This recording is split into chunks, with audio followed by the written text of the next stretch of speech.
Assalamualaikum warahmatullahi wabarakatuh, pemirsa Linggopos TV. Hari ini kita berada di Desa Haukirsari, Kecamatan Tugumulyo, Kabupaten Musirawas. Nah, di sini kita berada di tengah-tengah perkebunan semangka milik Pak Sujianto. Nah, Pak Sujianto ini petani semangka yang sukses. Ini kita akan mengulas tentang cara membudidayakan, pemasarannya, terus juga pencegahan hama. Nah, terus ini penting loh sahabat Linggopos, jika kalian ingin mencoba untuk membudidayakan juga buah semangka, karena buah semangka ini usaha ini cukup menjanjikan. Daripada berlama-lama, yuk ikuti saya, kita ketemu sama Pak Sujianto.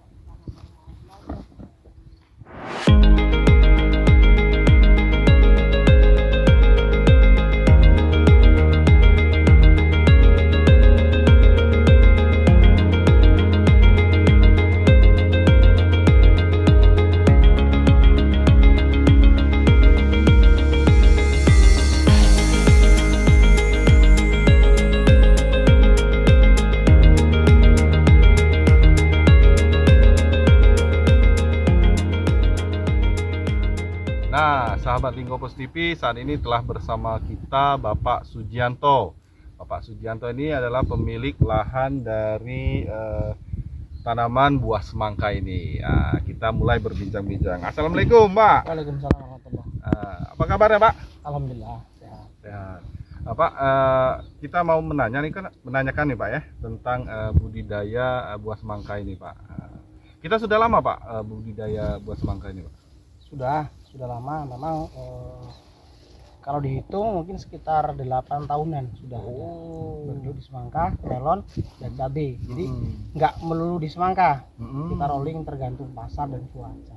Oh, itu. Untuk saat ini kita fokus di Semangka. buah semangka, Pak ya. Pak, untuk buah semangka, kok bisa Pak terpikir untuk membuat atau menanam buah semangka ini, Pak?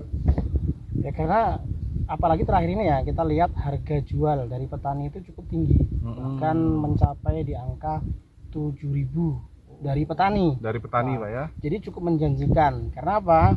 Untuk lahan saya sendiri kan lahan sewa semua ini. Jadi kalau kita nanam semangka itu dengan umur padi, itu satu orang nanam padi itu satu musim kita udah bisa 2 kali tanam semangka. Karena semangka ini usianya cuma 60 hari. Oh, 60 hari sudah bisa Sudah panen, bisa Pak? panen. Kalau di darat bahkan 57 hari bisa dipanen. Oh, beda Pak ya dengan Beda, lahan beda. persawahan Oh, dengan beda. yang darat, Pak ya. Darat, ya. Bedanya itu apa, Pak? Karena mungkin kadar air. Untuk di darat kan terlalu kering ya. Terlalu kering, jadi mungkin proses permasaan buah itu lebih cepat. Oh. Kalau di sawah daunnya terlalu subur seperti ini. Subur. Kemudian tanahnya basah, jadi pemasaan buah agak sedikit lambat. Pak, untuk luas lahan kita sendiri ini ada berapa, Pak? Yang Luasnya? satu tempat ini aja atau Yang seluruhnya, Semangka Pak? Semangka, untuk semangka, Pak. untuk semangka? Kalau ini 1 hektar nih, lebih dikit. Untuk yang di Haukirsari ini. Kalau yang Sungai Layang ada 1 hektar. 1 Yang hektar. hari ini mulai tanam. Ini 1 hektar lah, Pak ya? Ya, dengan yang seberang. Pak, dengan luas lahan 1 hektar ini, kita bisa menanam batang semangka ini berapa banyak, Pak? Tergantung jarak tanam, tetapi kebanyakan kita pakai tanam kisaran 90 sampai 1 meter jarak tanam. Jadi itu populasi tanaman bisa terisi dalam 1 hektarnya kisaran 2.800 sampai 3.000 batang. Kalau panen, Pak, dengan sebanyak itu batang itu berapa banyak, Pak? Kalau normal kita ambil aja rata-rata per hektar itu kisaran 12 sampai 15 ton. 15 ton dikalikan 7.000, Pak. 7.000. Lumayan itu, Pak. Ya. Jadi, Pak, untuk pengolahan sendiri itu bagaimana itu, Pak? Terkadang kita pengolahan pakai lotari ya. Kita undang orang untuk kita bayar. Kadang juga manual dengan cangkul. Karena walaupun pakai lotari kita masih servis lagi dengan cangkul. Oh, biar jadi ya, gundukan nih, lebih. Pak Iya, ya? iya. Oh. Setelah itu, Pak, apa lagi prosesnya, Pak? Jadi prosesnya setelah kita lakukan lotari atau pembuatan beddingan setengah jadi, kita tabur kapur dolomit. Itu fungsinya untuk apa, Pak? Fungsinya untuk menaikkan pH tanah, sekaligus untuk mencegah bakteri atau jamur yang ada di tanah itu. Jadi kalau pH-nya bagus, kisaran 5,5 atau 5 sampai 6 lah, itu penyerapan nutrisinya Lebih bagus, maksimal Pak, ya? ya maksimal. Kapur. Jadi setelah kita campurkan dengan apa tadi, kapur dolomit, Kapur Pak, ya? dolomit, ya. Nah, setelah itu proses selanjutnya itu Kita bagaimana? tabur pupuk kandang. Pupuk kandang bisa kita pakai kohi ayam, kohi kambing, sapi, apa yang tersedia bisa kita pakai dengan dosis ya. Kalau satu pematang bulu tani panjang 50 meter kita bisa kasih 2 karung. Oh. Jadi setelah itu baru kita melakukan apa namanya itu, Pak? Penutupan, Pak, ya? Tabur pupuk kimia dulu, NPK. Pakai NPK lagi, Ya, Pak, NPK. ya? Kita pakai NPK apa adanya. Kalau memang kita ada yang subsidi, kita bisa pakai Poska. Kalau nggak ada, kita pakai Mutiara dengan Vertipos. Ya, untuk fosfatnya. Jadi banyak tahapannya, Pak, Ya, ya? tahapannya setelah kita tabur pupuk kimia, kita naikkan bedeng lagi, kita ratakan, baru kita tunggu hujan. Biasanya kami nunggu hujan. Oh. Kalau cuaca terlalu kering, Karena karena kalau tanah yang terlalu kering kita tutup mulsa, kita pengairannya belum nanti penguraian daripada pupuk itu kurang maksimal. Nah, setelah minimal terkena hujan basah, kita tutup mulsa, kita lubangi, baru siap tanam. Oh, jadi begitu, Pak, ya? Ya. Untuk bibit, Pak, bibit yang kita gunakan saat ini bibit mereka apa, Pak? Ya, kebetulan kalau kita boleh sebut nama, sebenarnya bibit semangka yang sering kita pakai bisa Jupe, bisa Marina, bisa juga yang tipe lonjong. Kalau yang bulatnya kebetulan kita pakai Amara ini dari Panah Merah. Oh, lebih bagus, Pak, ya? Iya, sama. Sebenarnya sama aja, cuman memang permintaan pasar itu kebanyakan yang lonjong untuk saat ini. Kemarin kebetulan lonjong barangnya mutus. Jadi kita pakai Amara, buletan. Bulat, ya? Iya. Jadi, Pak, setelah kita penyemaian baru bisa tanam itu berapa hari, Pak? Bibit semangka ini? Kalau semangka dan melon itu hampir sama. Jadi setelah kita lakukan pengopenan, kan tahapan benih itu biasanya kita pakai open ya, kita tanam, kita tutup dengan plastik hitam rapat, 3 malam mulai berkecambah, 2 malam 3 malam berkecambah, kita buka cangkang, kemudian sampai tanam itu paling sekitar 1 minggu sampai 10 hari. Bisa ditanam. Bisa ditanam. Iya.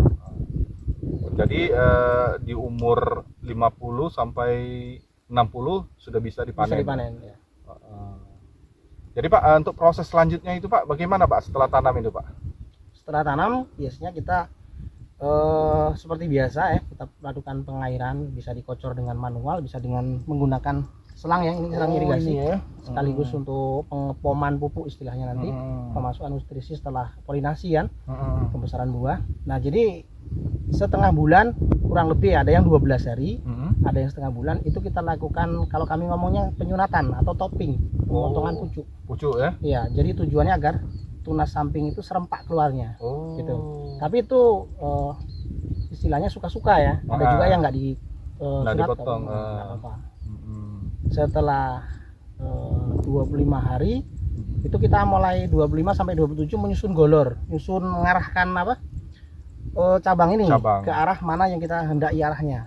Kebetulan kita pakai satu arahnya karena di sawah takut terlalu lembab. Kalau yang sana 2 arah jadi terlalu rimbun. Jadi kita arahkan, setelah diarahkan nanti seperti biasa kita lihat hama penyakitnya, kita lakukan penyemprotan, penanggulangan sesuai amanya. Kemudian nanti setelah umur 32, 35 melakukan polinasi. Pengawinan. Pengawinan. Iya, Itu dari bunga, Pak, ya? Iya, bunga. Jadi seperti itu, Pak, ya? Bunga seperti itu? Yang kita tempel bunganya seperti ini. Kalau boleh kita ambil. Nah, kita contohkan aja. Nah, jadi bunga betina yang akan kita tempel tuh ada buahnya seperti ini dan keadaan sudah mekar seperti ini. Oh, iya, iya. Timingnya seperti ini. Jadi pejantannya seperti ini, tapi ini enggak dari bunga ini. Pejantannya kita biasanya ambil dari serbunya dari inul atau mungkin dragon ya yang berbiji. Jadi tetap nanam non biji, kita tetap harus nanam yang berbiji. Untuk fungsinya untuk ini penyerbuan. Penyerbuan ini dilakukan dari pagi, yang maksimal pagi sampai jam 10.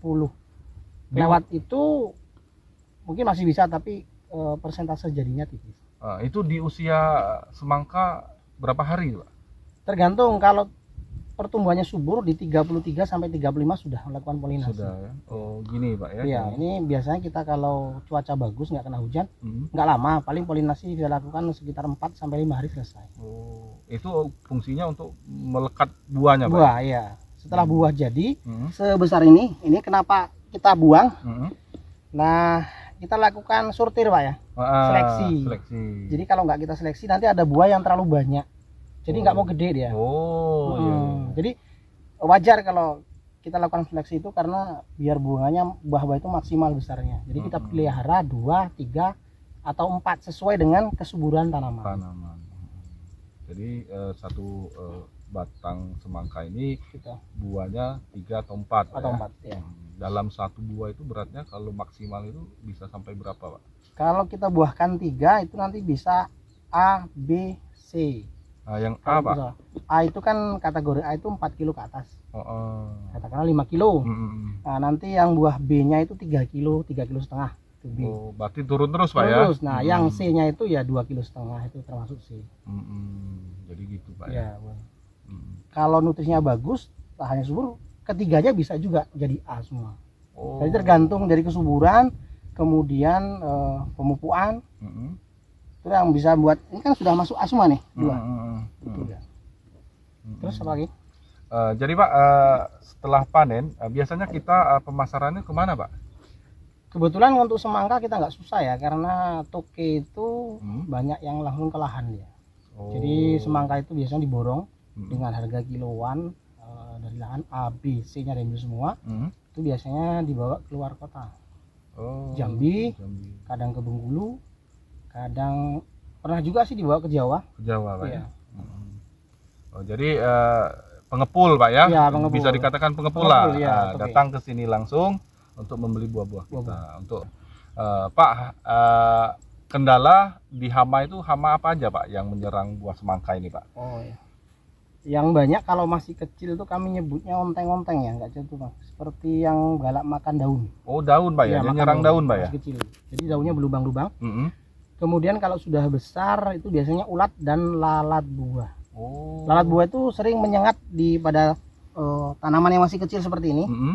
Kadang-kadang timbul bintik hitam kayak gini. Oh. Nanti setelah itu busuk ya. Mm-mm. Itu untuk lalat buah. Mm-mm. Kemudian juga jamur, ada juga jamur. Kalau Jamur. curah hujan tinggi, apalagi tadi sawah, Mm-mm. kadar air banyak, tanahnya itu basah, dia timbul jamur, Jamur. busuk jadi. Busuk. Ya, Tapi untuk pengendalian kita sudah paham, Pak ya, ya, alhamdulillah sudah. Oh, jadi seperti itu, Pak ya, kendala dalam hamanya, Pak ya. Ya, Selanjutnya, Pak, untuk buah semangka ini penanaman sudah tadi kan. nah, pemupukan. Pemupukan, Pak. Oh, Nah, ya. untuk pemupukan. Jadi pemupukan ini ada istilah kami ngomongnya ngepom ya. Ngepom itu istilahnya memompa buah. Sudah kecil lagi dari ini ya, kira-kira sebesar telur ayam. Selesai polinasi itu selesai 4 hari dari polinasi. Kira-kira sudah yang paling kecil sebesar telur ayam. Kita bisa melakukan pemupukan melewat jalur air, irigasi air Oh, ini, Pak ya. Ya. Jadi pupuk NPK itu kita aduk, kita masukkan ke dalam drum, dimasukkan lewat mesin pompa air. Jadi merata, Pak ya. Merata. Ini kan bisa dilihat tuh di Iya, itu ada iya. selang semua. Selang irigasi. Oh, jadi seperti itu, Pak ya. Ya. Pak, harapannya, Pak, ke depan, Pak? Nah, harapan kita sih selaku petani, harga yang kita jual ini tetap tinggi ya dari petani, karena kita mengharapkan seperti itu karena lahan sawah ini kami nyewa, kami juga bayar karyawan, kemudian pupuk dan pestisidanya pun sekarang bisa dibilang cukup mahal.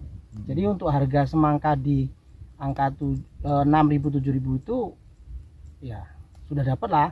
Tapi kalau sudah seperti sekarang ini pecah dari itu walaupun dapat tipis karena semuanya kita pakai biaya. Iya, benar. Pak, boleh memberikan motivasi, Pak, kepada kalau ada petani-petani yang ingin mencoba untuk membudidayakan buah semangka ini, Pak? Harapan kita dari sahabat-sahabat petani yang lain ya, barangkali ingin minat menanam semangka. Karena kenapa saya menunjukkan ke semangka? Semangka itu usia panennya cukup singkat. Usia tanamnya 60 hari sudah panen. Jadi kalau dibandingkan dengan tanaman yang lain itu cukup singkat. Jadi kalau kita berimbang dengan tanaman padi satu musim tanam, semangka bisa 2 kali. Itu yang pertama. Yang kedua, untuk beberapa terakhir ini kita bisa bayangkan lah, harga semangka cukup melambung tinggi. Kalau semangka sudah di harga 6.000 7.000, itu sudah cukup menguntungkan bagi saya sendiri selaku petani. Jadi harapan saya petani-petani teman-teman ya, yang minat mau tanam semangka nggak usah ragu, nanti bisa sharing sama teman-teman yang lain. Nah, jadi bisa kita saling belajar. Jadi apa ya? Untuk sama-sama maju di hortikultura ini.